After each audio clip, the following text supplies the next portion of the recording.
Formula One's most compelling technical mystery of 2025 has finally been dragged into the spotlight, and it's a story that blends brilliant engineering, political maneuvering, and the razor-thin line between legal innovation and breaking the rules. For months, McLaren's MCL38 has been the car making rival engineers scratch their heads.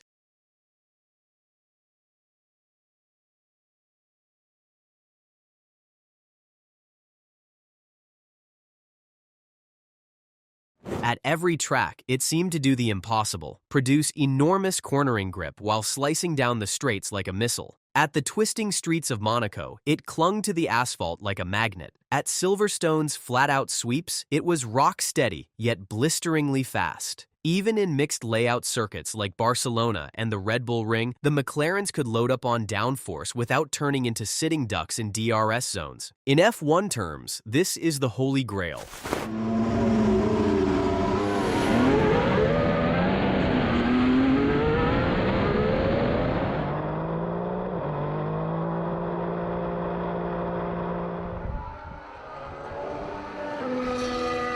Normally, high downforce means high drag, a compromise every aerodynamicist has to wrestle with. The faster you go in corners, the more you pay for it in straight-line speed. But somehow, McLaren seemed to have found a setup that defied that trade-off. That somehow has now been linked to one of the most sophisticated front-wing concepts the sport has seen in years, a so-called Flexi-Wing design that, under certain conditions, subtly changes shape in a way that optimizes both grip and top speed. The breakthrough didn't become obvious overnight. McLaren's rise began quietly in late 2024 after years of careful rebuilding. By the time the 2025 season opened, they weren't just podium contenders. They were taking wins off Red Bull, a team that had dominated the hybrid era. That dominance caught the attention of rival aerodynamicists, especially at Milton Keynes. Red Bull's team of analysts began combing through race footage frame by frame. They weren't looking for the usual signs of flex, all wings bend under load, but for something more elusive. Eventually, they found it. At high speeds, McLaren's front wing elements weren't just bowing backward. They were subtly rotating, altering their angle of attack. That small movement had a big effect. At low and medium speeds, the wing delivered maximum downforce for cornering, but at high speeds, it stalled the airflow in a controlled way, shedding drag without dumping stability. This was no active system, no moving parts triggered by the driver, just clever use of materials and mounting geometry. It's essentially a passive drag reduction system, explained one ex-Red Bull aerodynamicist, speaking under anonymity. At 300 kilometers per hour, the airflow itself does the job. The car reconfigures its aerodynamics without any mechanical actuator. It's brilliant, and it's very hard to police. And police it, they tried.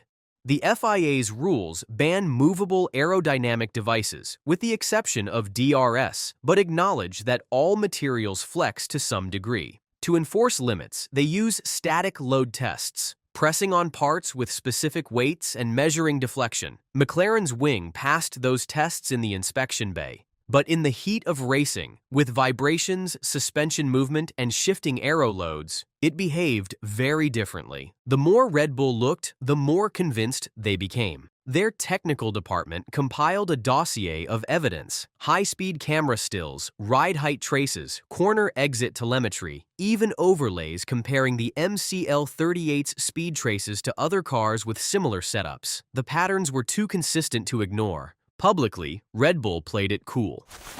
"We've noticed some interesting behavior on their front wing," team principal Len Meckes told reporters, choosing his words carefully. "We're all looking for performance within the regulations, but clarity on what's acceptable is important."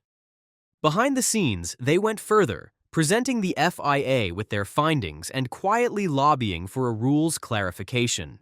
Former Red Bull boss Christian Horner, now serving as an advisor, used his media influence to turn up the heat. "We've been here before," he told Sky Sports F1, referencing past flexible wing controversies. "The regulations are clear. It's about making sure everyone plays by the same rules."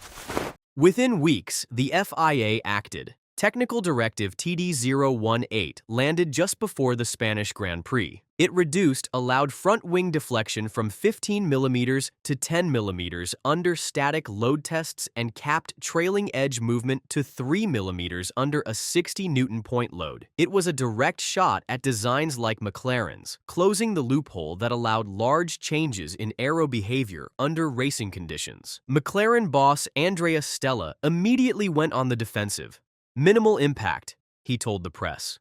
"Our car complies with the regulations. These clarifications are a normal part of the process."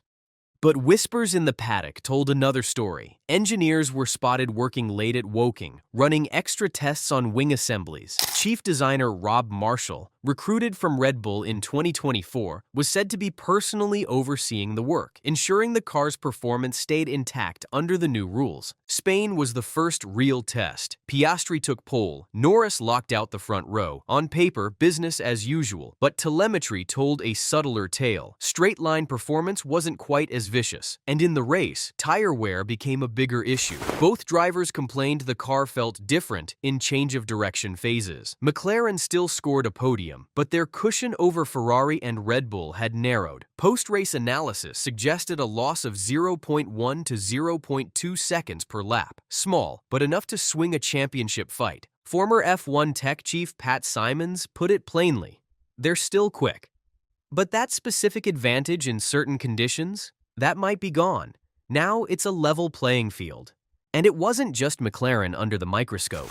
Mercedes had also drawn quiet questions about front-wing behavior, and both Ferrari and Aston Martin rolled out revised designs after the directive. That suggests McLaren wasn't the only one exploring this aerodynamic gray zone. F1 history is full of moments like this. Brabham's fan car in '78, Braun's double diffuser in 2009, Red Bull's Flexi-Wings in the early 2010. Each time, innovation danced on the knife edge of legality until regulators slammed the door. For McLaren, the path forward is clear but challenging. Without that potential Flexi-Wing boost, they'll have to find gains elsewhere. And with Red Bull and Ferrari both bringing major upgrades in the next rounds, the fight is only getting tougher. Still, in F1, one clever interpretation of the rules often comes with others hidden in the car's DNA. As one paddock insider put it, "If they've pulled off something this clever, it's rarely a one-off. There's usually a philosophy behind it, and that philosophy might still be winning them time elsewhere." With the 2025 season heading into its decisive middle stretch, the technical and political battles are running just as hot as the on-track ones. Red Bull may have won a rulebook skirmish, but McLaren is still standing, still fast, and still carrying an air of mystery. The next few races will reveal whether their speed was built on a single brilliant loophole, or if there are more secrets under that papaya orange bodywork waiting to be discovered.